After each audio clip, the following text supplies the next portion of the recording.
El individuo contra el Estado, por Herbert Spencer. 7. Post-scriptum.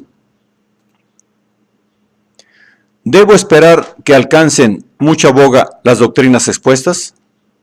Deseo decir que sí, mas, por desgracia, varias razones me obligan a pensar que por el momento solo serán poderosas a modificar el credo político de alguno que otro individuo aislado. Entre estas razones hay una que engendra todas las demás. Es esta razón esencial que la restricción del poder del gobierno en los límites señalados no es adaptable más que al tipo industrial de la sociedad, y que, absolutamente incompatible con el tipo militar de la sociedad, lo es parcialmente con ese tipo semimilitar, semi-industrial, que caracteriza hoy a las naciones más adelantadas. En cada fase de la evolución debe haber acuerdo sustancial entre las prácticas y las creencias. Me refiero a las creencias reales, no a las nominales. La vida puede sostenerse únicamente por la armonía entre los pensamientos y los actos. O la conducta, por la fuerza de las circunstancias, modifica las creencias de modo que exista tal armonía, o la transformación de las creencias modifica al cabo la conducta. Por consiguiente, si la observación de la vida social exige, bajo cierto conjunto de condiciones, la sumisión absoluta a un jefe y la más ciega confianza en él, se establecerá la teoría de que la sumisión y la confianza son útiles y hasta obligatorias. Y a la inversa, si en otras condiciones no se necesita una gran sumisión de los ciudadanos al gobierno para la existencia de la vida nacional, si, por el contrario, esta vida gana en extensión y calidad a medida que los ciudadanos ganan en libertad de acción, se multiplicará gradualmente la teoría política, aminorándose la fe en la autoridad gubernamental, aumentando la tendencia a ponerla en duda y resistiéndose su poder por los ciudadanos en mayor número de casos. Esta limitación traerá finalmente la doctrina de la limitación. Por tanto, no debemos esperar que la opinión corriente respecto a la autoridad gubernamental pueda ser modificada al presente en gran manera. Mas, tratemos la cuestión a fondo. Es evidente que el éxito de un ejército depende en gran parte de la fe de los soldados en su general. Si desconfían de su capacidad, no entrarán decididos en la batalla. En el caso contrario, cada uno llenará su cometido con arrojo y energía. Si, como en las sociedades de tipo militar normalmente desenvueltas, el jefe durante la paz y el capitán en la guerra son una misma persona, en el campo de batalla trasciende su superioridad a la vida civil, y la sociedad, identificada con el ejército, acepta voluntariamente sus decretos como legislador. Aún donde el jefe civil, cesando de ser jefe militar, ejerce su generalato por medio de un representante, no desaparece la fe tradicional que en él se tiene depositada. Lo mismo ocurre con la buena voluntad respecto a obediencia. En igualdad de condiciones, un ejército indisciplinado es inferior a otro disciplinado. El que obedece pronto y en todo, tiene más probabilidades de ganar en el campo de batalla que el que desoye y no atiende lo bastante las órdenes que se le dan. Lo mismo ocurre con la sociedad, considerada como un todo, pues necesariamente el éxito en la guerra depende en gran parte de la sumisión a la voluntad del gobernante que levanta ejércitos, reúne fondos, todo lo regula, según las necesidades del momento. Así como en la guerra sobreviven los más aptos, el tipo de sociedad tiene por signo característico la fe profunda en el poder gubernamental unida a la adhesión al soberano, a quien en todo se obedece. Ha de sentarse, consiguientemente, por los teóricos políticos de una sociedad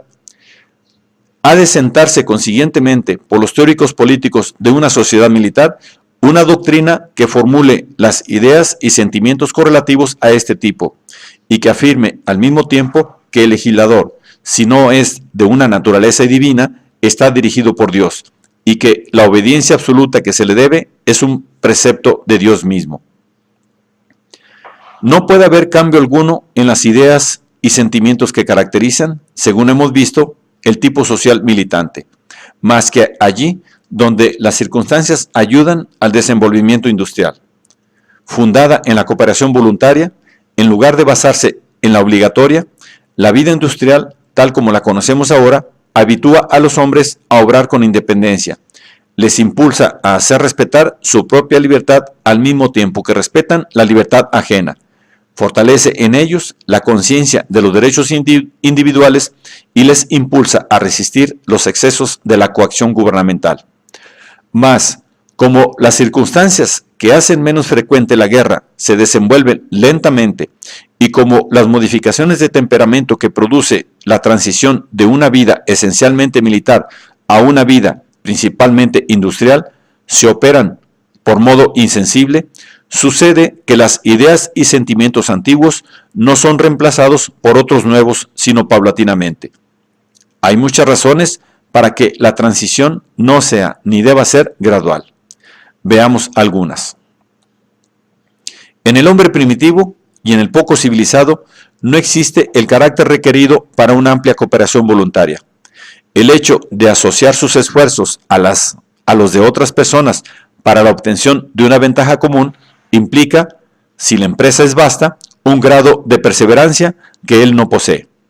Además, cuando los beneficios de que se trata están remotos y son pocos comunes, como ocurre con aquellos para los cuales combinan hoy sus actos los individuos, exigen en los que los persiguen de mutuo acuerdo una fuerza de imaginación constructiva que falta a la inteligencia de los hombres no civilizados. Por otra parte, las vastas asociaciones privadas que tienen por objeto la producción en grande escala, vastas empresas u otros fines, requieren una subordinación jerárquica en los trabajadores asociados, semejante a la producida por la vida militar. O lo que es igual, no se llega al tipo industrial desenvuelto, tal como ahora lo conocemos, sino pasando por el tipo militar que por la disciplina, a la larga engendra la persistencia en los esfuerzos, la voluntaria sumisión a una dirección no ya impuesta, sino aceptada por contrato, y el hábito de organizarse para alcanzar grandes resultados. Por consiguiente, durante largas etapas de la evolución social se necesita para la gestión de todos los asuntos, exceptuados los más sencillos, un poder gubernamental, fuerte y extenso, que goce de la confianza general y sea universalmente obedecido. De aquí el hecho bien patente en los recuerdos de las primeras civilizaciones y en el Oriente actual, de que determinadas empresas no pueden ser ejecutadas sino por la acción del Estado. De aquí también el hecho de que la cooperación voluntaria no pueda reemplazar, sino paulatinamente, a la cooperación obligatoria, disminuyéndose legítima y correlativamente la fe en la capacidad y en la autoridad gubernamental. No obstante, esta fe se mantiene sobre todo por la necesidad de conservar la aptitud para la guerra, siendo necesario que el gobierno pueda, con su auxilio, disponer de todas las fuerzas sociales, según las necesidades del ataque o de la defensa.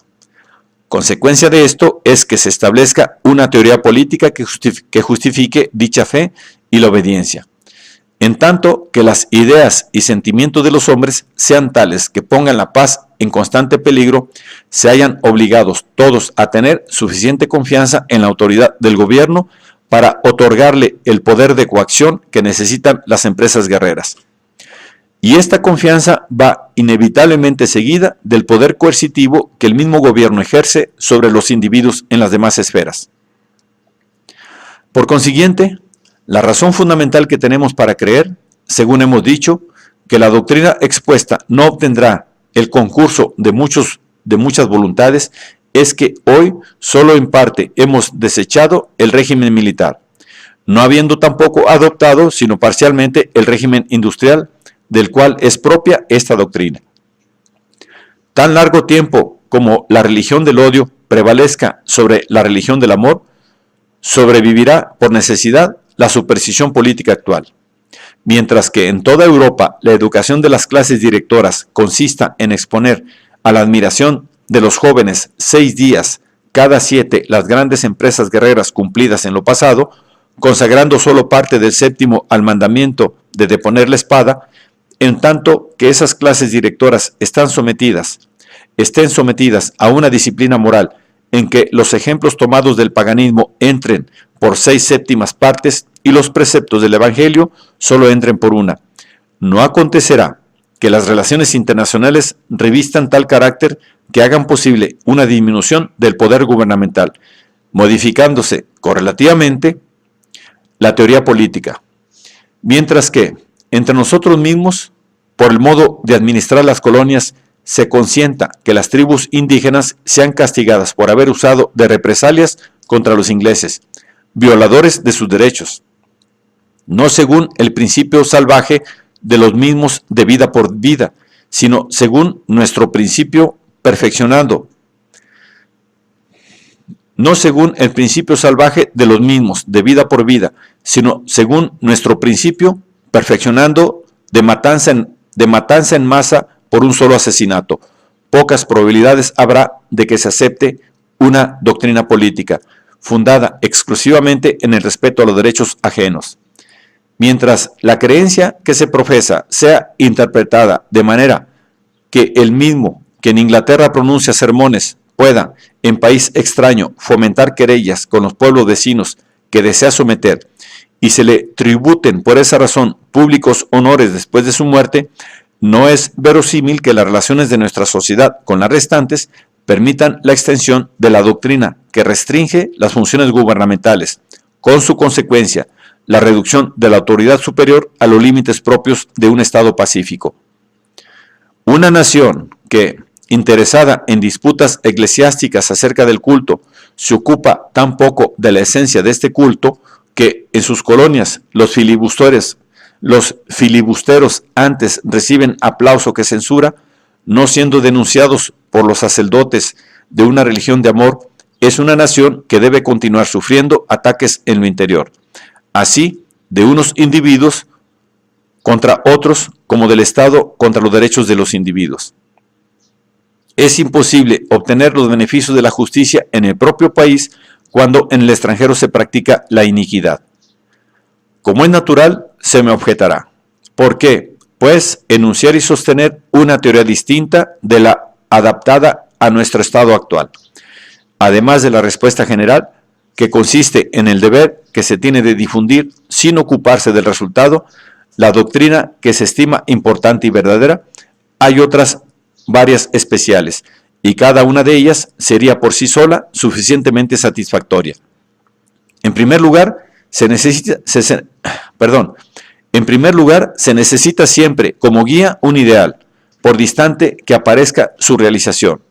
Si en medio de esos compromisos que por las circunstancias de los tiempos son o se consideran como indispensables, no se tiene ninguna concepción de lo mejor y lo peor en materia de organización social. Si nada se ve detrás de las exigencias del momento y se adquiere el hábito de identificar el bien inmediato con el bien definitivo, no puede entonces haber verdadero progreso. Por remoto que se haya el fin, y aunque frecuentemente los obstáculos interpuestos nos obliguen a desviarnos del camino más corto, es evidentemente indispensable saber dónde se encuentra.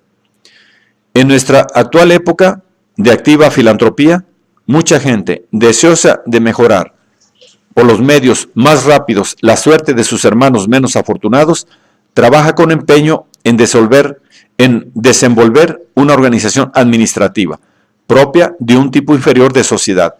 Pretendiendo avanzar, retrocede de hecho.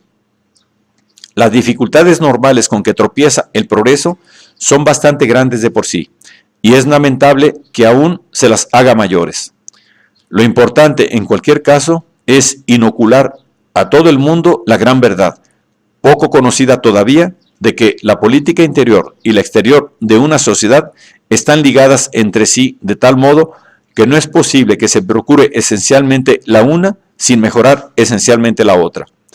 Debemos habituarnos al imperio de principios más elevados de justicia en nuestras relaciones con los extraños, para que entre nosotros sea posible ese mismo imperio.